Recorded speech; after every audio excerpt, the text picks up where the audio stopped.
voz de los protagonistas. Contacto telefónico. Bueno, pues agradecemos mucho al ingeniero Marcos Amarripa, director de Seis Lagunas, su presencia con nosotros la mañana de hoy.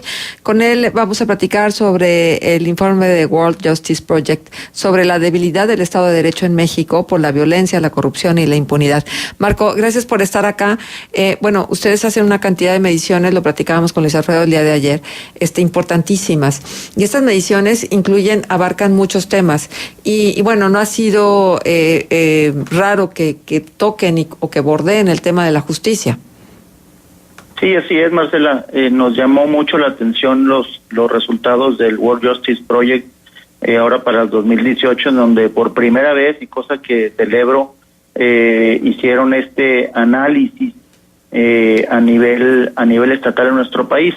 Los resultados no son alentadores, creo que tampoco nos sorprenden. Ya se habían hecho estos estudios, se siguen haciendo de forma periódica, en donde pues no dejan bien parado a México dentro de los 113 países que evalúan en el índice de Estado de Derecho, pero la conclusión de este estudio pues es muy clara y muy contundente. México es un país donde no impera la ley, no todos la cumplen, obviamente, y no todos la respetan. Entonces podemos afirmar, base a esta evidencia, que en México carece de Estado de Derecho, o si existe, pues está muy deteriorado, ¿no?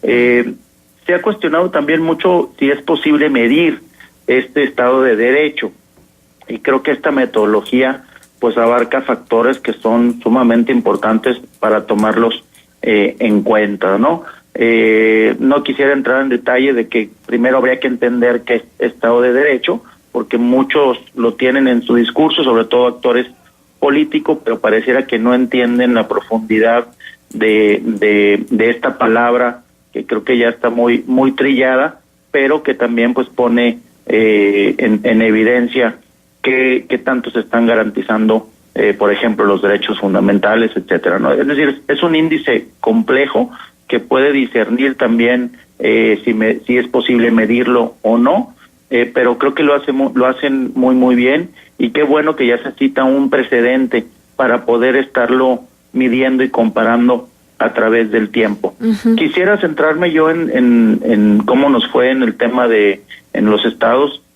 Por ejemplo, en el estado de Coahuila, que ocupó el 6º lugar dentro de las 32 entidades, Durango ocupó el lugar número 9, cosa que también no debemos de celebrar. Creo que no es un gran logro debido a cómo está situado el país. Como bien dicen, pues mal de muchos, consuelo de tontos, y en donde yo quisiera centrarme en las debilidades de este estudio que se identificó a Coahuila. Es primero en los límites al poder gubernamental, que obtuvo apenas una calificación de .36 sobre 1.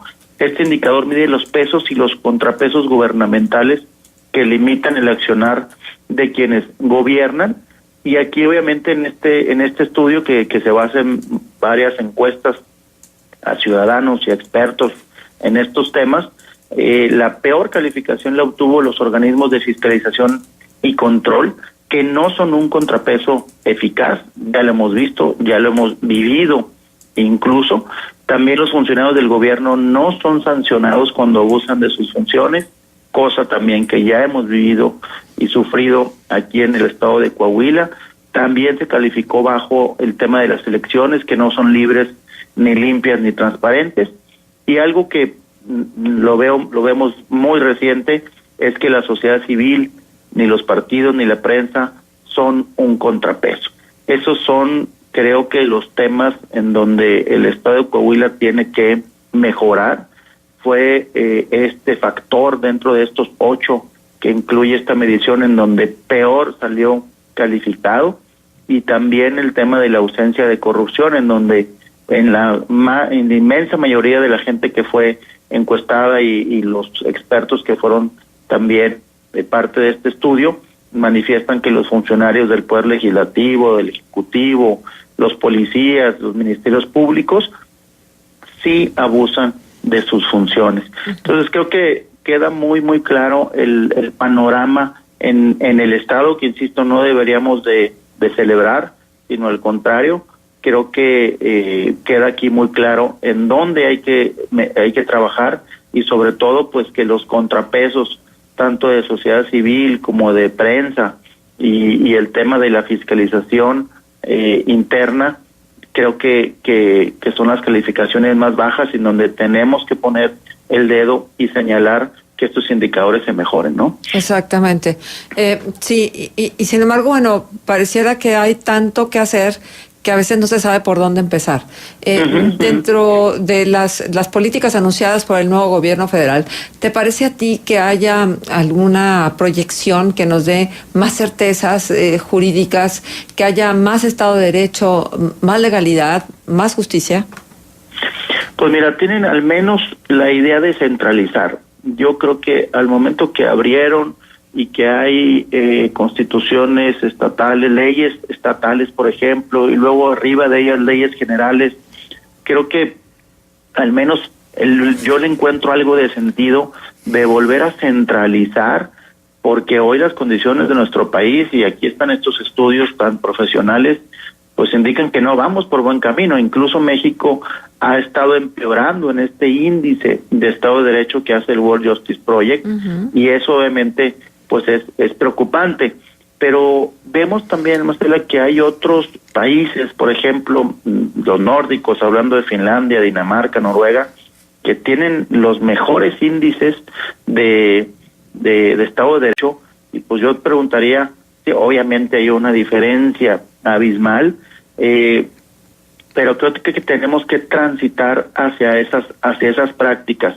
La verdad es que a Coahuila y a Durango les va bien en esta calificación solamente porque uno de los indicadores es en base al orden y seguridad, que son prácticamente los índices delictivos que se han recuperado de forma significativa.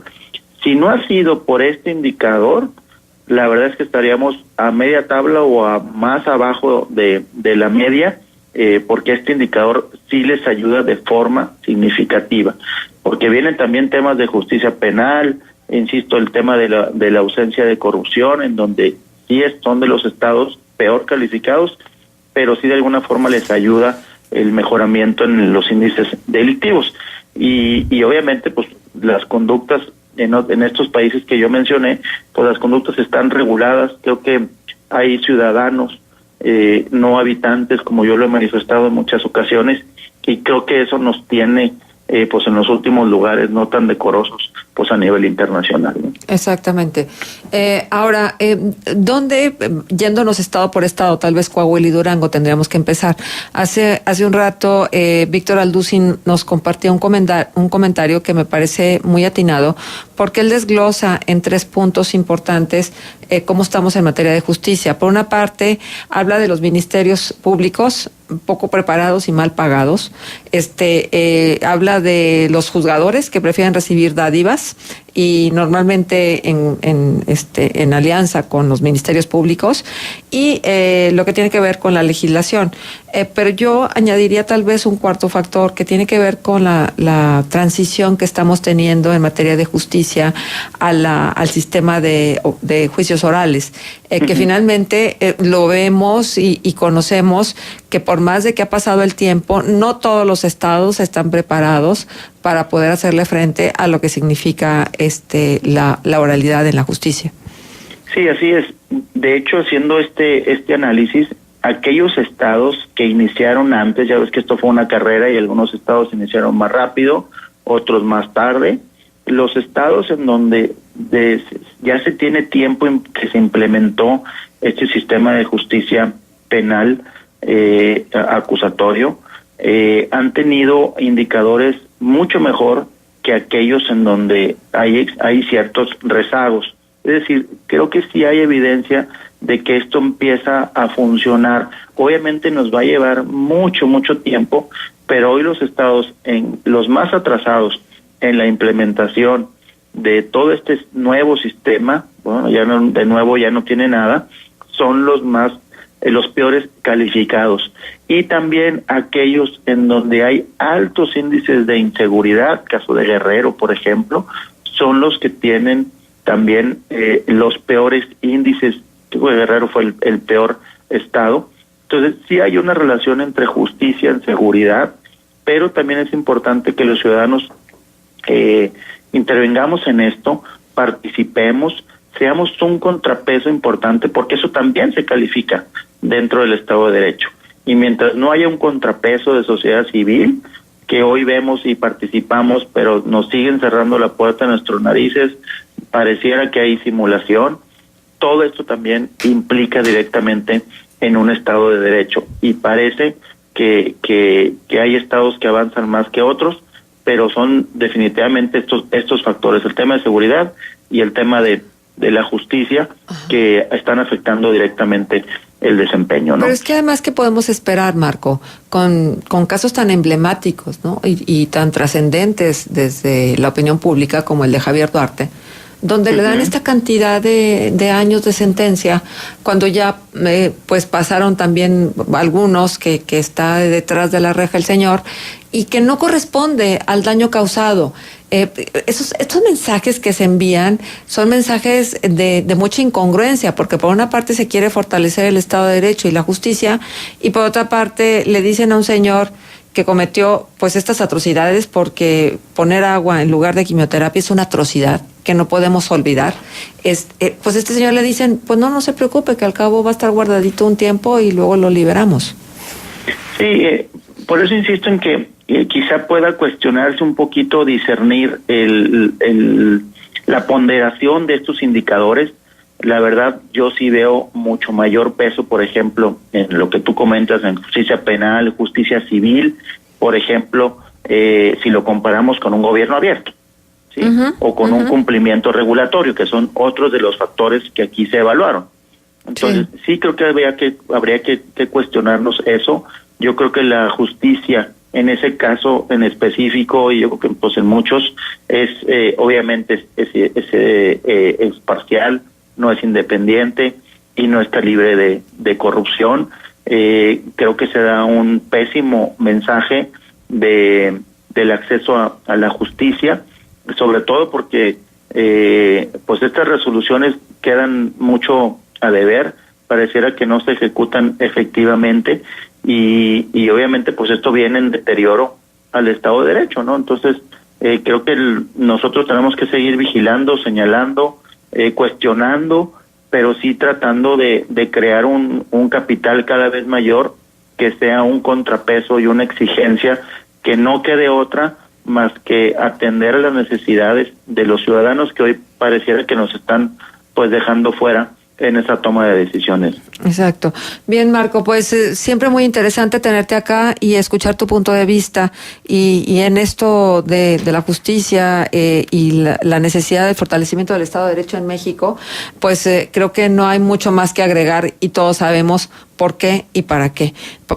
Hace falta pues que exista ese fortalecimiento y que se impulse también desde la ciudadanía, desde la sociedad civil, esta necesidad y esta urgencia de que nos sintamos realmente en un país de justicia, en un país de equidad, en un país donde las normas y las leyes se cumplen. Así es. Bueno, pues entonces muchísimas gracias, Marco, nos encontramos pronto. Al contrario, gracias a ustedes, un abrazo. Marco Samarripa, director de CCI Laguna, estuvo con nosotros.